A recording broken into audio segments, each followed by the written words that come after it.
Kanpur police ने नशे के कारोबार करने वालों की एक बड़ी चेन को ब्रेक किया है। नशे के सौदागरों की ये पूरी चेन कोड वर्ड पर चलती थी, लेकिन ये अपनी गतिविधियों को अंजाम देने के लिए जो पैतरा अपनाते थे वो और भी ज्यादा हैरान करने वाला है। आइए देखते हैं क्या है नशेड़ी गैंग की चॉकलेट चाल।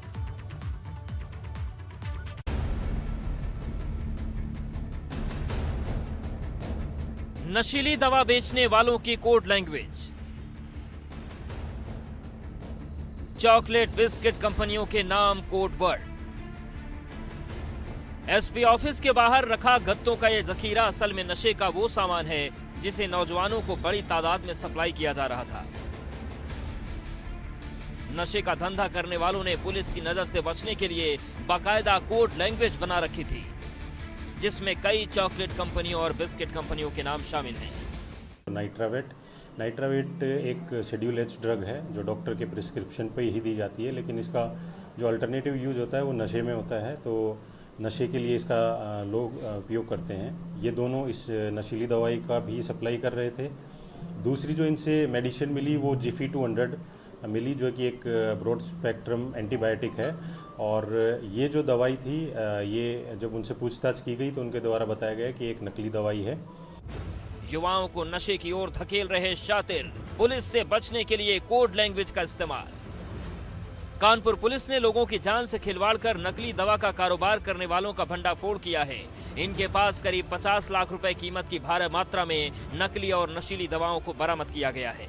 गैंग के तार राजधानी लखनऊ, गोरखपुर, वाराणसी और बहराइच समेत कई जिलों से जुड़े हैं। क्राइम ब्रांच ने गुड्डू और मुन्ना नाम के 2 आरोपियों को गिरफ्तार किया है, जिनके पास से पुलिस को भारी मात्रा में नाइट्रावेट और जिफी 200 की गोलियां बरामद हुई हैं। दवाओं के काले कारोबार का खुलासा किया है। यह गोरख धंधा राजधानी लखनऊ से चल रहा था और राजधानी लखनऊ से कानपुर, गोरखपुर, वाराणसी, बहराइच जैसे तमाम जनपदों में ये नकली नशीली दवाएं पहुंचाई जाती थीं।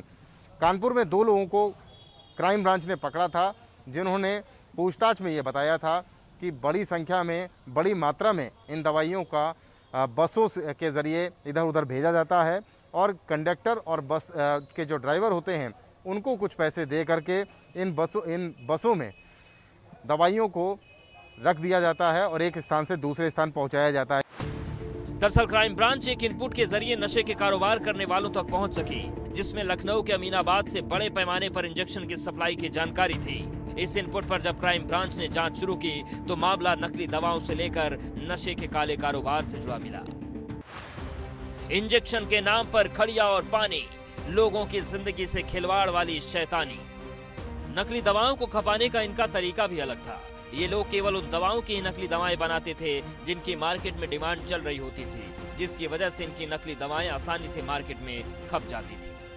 ये जो ज़्यादातर बातें करते थे आपस में, ये कोड वर्ड में करते थे। जो भी दवाई जैसे मंगवानी होती है तो उसके लिए किसी बिस्किट का नाम, जैसे पार्ले जी का नाम रख दिया, चॉकलेट कैडबरी के नाम से भी कई दवाइयों का ये नाम लेते थे। तो इन्होंने फिक्स एक नकली दवाई का कोड वर्ड बना रखा था और जब ये बातचीत करते थे तो उसी कोड वर्ड में ही वो चीज़ें मंगवाते थे। दवाई की सप्लाई के लिए रोडवेज बसों का इस्तेमाल।